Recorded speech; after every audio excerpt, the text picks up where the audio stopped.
Sarah Hypocrisy Sanders calls herself pro-family, but when she says pro-family, she means her family and her donors' families, not yours and not mine.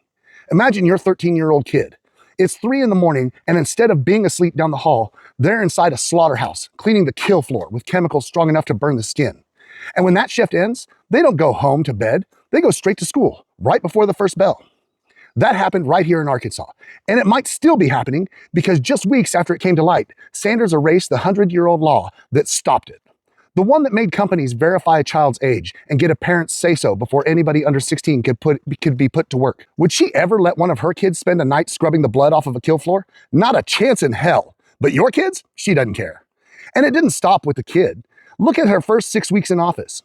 She went after folks who just lost their job. You paid into unemployment your whole working life, so it's there if you need it. Sanders decided 16 weeks of help that you had already paid for was too generous and cut it to 12. This from a woman who never earned a paycheck without her daddy's last name attached, telling the rest of us we don't deserve what we paid for. And in that same bill, she gave that worker's company a discount on what they pay into the system.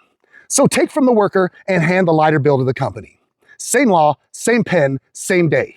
Then she went after teachers, the people we hand our children to every morning. She took away their right to a fair reason before they're fired. Now a teacher your kid loves can be gone over a rumor. A child's safety, a worker's lifeline, a teacher's job stripped away, one after another. That tells you exactly who Sarah Hypocrisy Sanders' government is built for. But here's the part they'd rather you not think about. Every one of those protections had to be won in the first place. No governor ever handed working people a thing. Not the 8-hour day, not the weekend, not a safe job site, not a law keeping kids out of factories. Working people organized, stood together, and fought for every bit of it. That's what organized labor is. And she could only take it back this fast because too many of us are standing alone today. I watched what those wins built up close in one man's life. My father-in-law, Bob. Bob was an elevator man. International Union of Elevator Constructors, Local 21. He didn't just carry the card, he became a union representative and spent his life fighting for other working folks. Here's what that fight bought him. He retired at 55. He owned his home outright in Ozark, free and clear. Bought it just to be near us.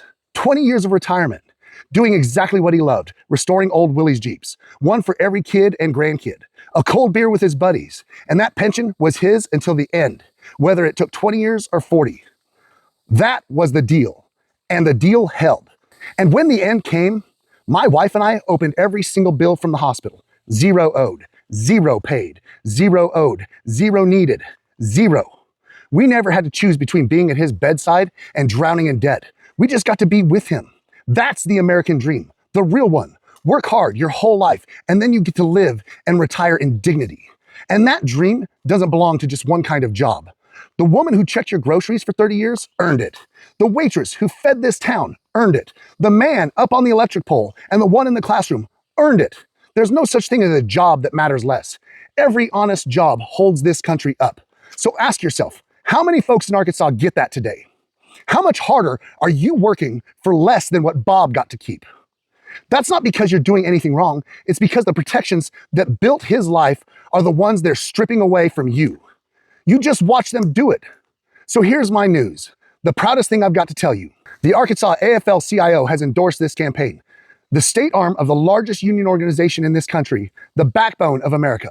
Not one party's backbone, America's backbone. You think unions are some far-off thing that doesn't touch Arkansas?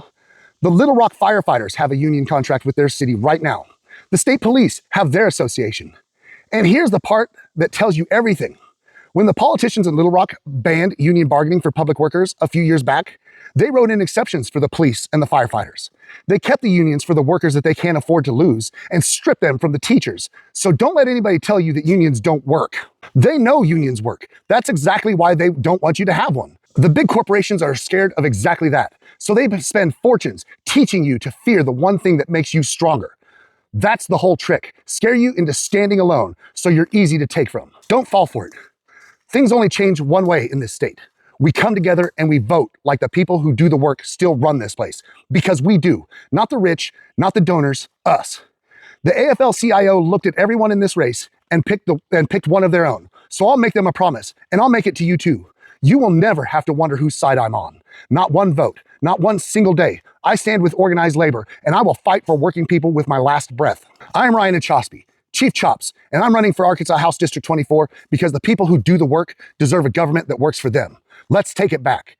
Driven by results, bound by honor.